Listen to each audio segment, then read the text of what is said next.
This is the afternoon weather briefing. This is for Friday, the 16th of June. I'm James Spann. After a wild MCS over South Alabama and the Florida Gulf Coast this morning, things are fairly calm this afternoon. MCS meaning mesoscale convective system. A lot of wind damage with that big batch of storms that came through, but we could see a few more scattered storms this evening, and things still look a little unsettled for a while.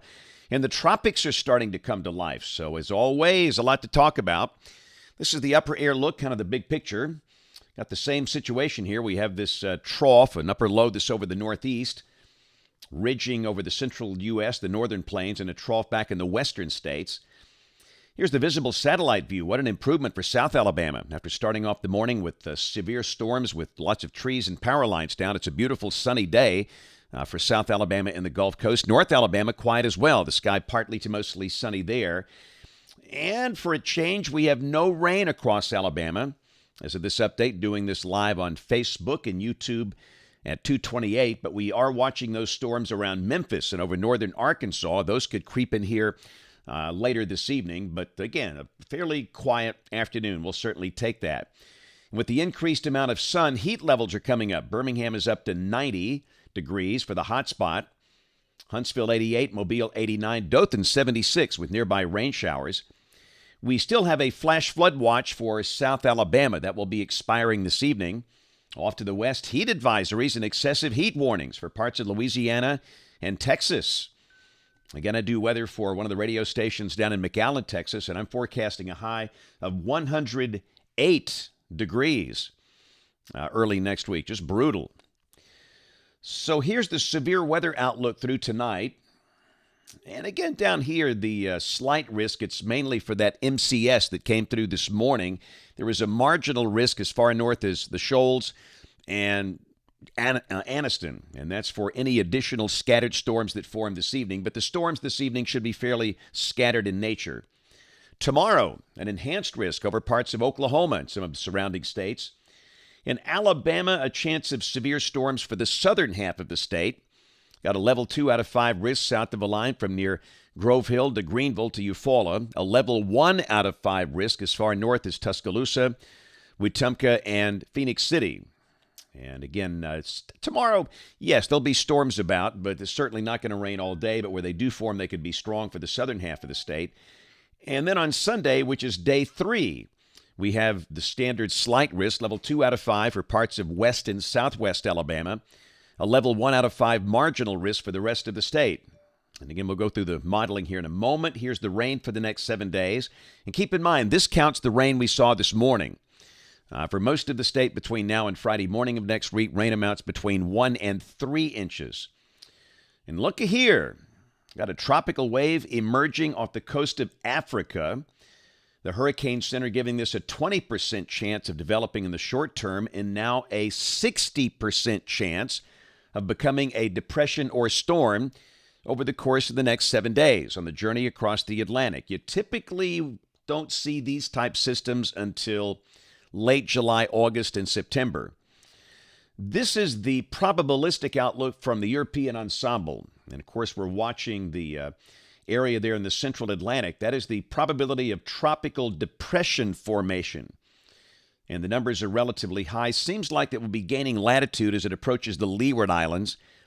And from there, of course, if anything forms, it could recurve into the Atlantic. It could keep on coming toward the southeast United States. We just don't know that yet. There is absolutely no way of forecasting placement and intensity of a tropical cyclone this far out. And you'll see all the, rogue Facebook, social media, TikTok YouTubers with the, fear stuff, but no fear. Just something to watch for now. We have no systems near the United States in the short term. So, model fans, here we go, the GFS. This is the 12Z run, valid tomorrow at 4. Upper low that's over New England. I will be in New England tomorrow, be in Boston. Hopefully we'll get some baseball in. Scheduled to be at Fenway tomorrow night and Sunday night. Sunday night's going to be fun. Got Green Monster Row 1. And I think we'll get the games in up there. There certainly could be a rain delay, especially tomorrow night, but I think Sunday will be okay. But again, the basic pattern is the same. For Alabama, yes, scattered storms. And again, we stress it will not rain all day. The sun will be out at times. Do not think the weekend's going to be a washout. The high tomorrow will be probably mid to upper 80s. And pretty much the same thing on Sunday. A mixture of clouds and sunshine, scattered showers and storms, highs upper 80s. Where the storms do form, they will be strong. And next week, that's going to be the theme. Monday, a surface low near Meridian. It looks relatively wet, scattered to numerous showers and storms. Same thing Tuesday, same thing Wednesday, and same thing Thursday.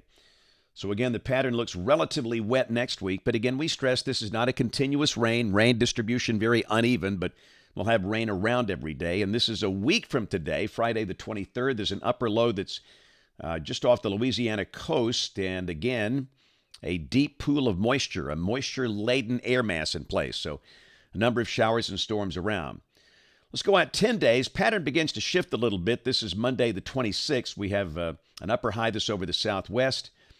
And we are trending drier out there in that 7 to 10 day range.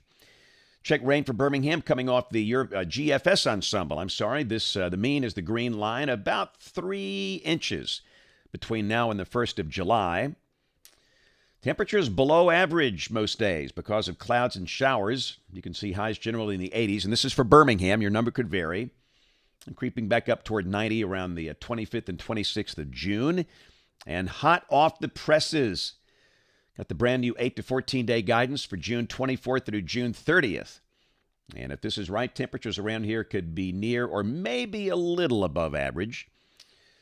What an impressive thunderstorm complex coming through the Gulf Coast region this morning. Good luck cleaning up that mess down there. The winds were very, very fierce along the Gulf Coast with the system coming through. This was taken from the Carib Resort in Orange Beach. And again, a lot of trees and power lines blown down through parts of South Alabama, the Florida Panhandle with that system this morning. There's a shelf cloud coming into Panama City Beach. And this was I-65 down in Baldwin County, north of Bay Minette, where the lanes there were blocked temporarily because of downed trees. So certainly a rough day for the Gulf Coast, but nice that it's quiet now. We have notes on the blog, AlabamaWX.com, and again, the plan is this. I will be on vacation, first week off I've had in a while, next week, so I will be back for service a week from Monday. All the videos will still be produced, but it'll be over on the blog, AlabamaWX.com. Bill Murray and Scott Martin and Ryan Stinnett and the group over there, they'll handle that. So that's the situation. Be back on a week from Monday. But I will be here this evening, so join us if you can in Studio A, ABC 3340 News at 4, 5, 6, and 10 o'clock. Thanks for watching. Have a great weekend, and God bless.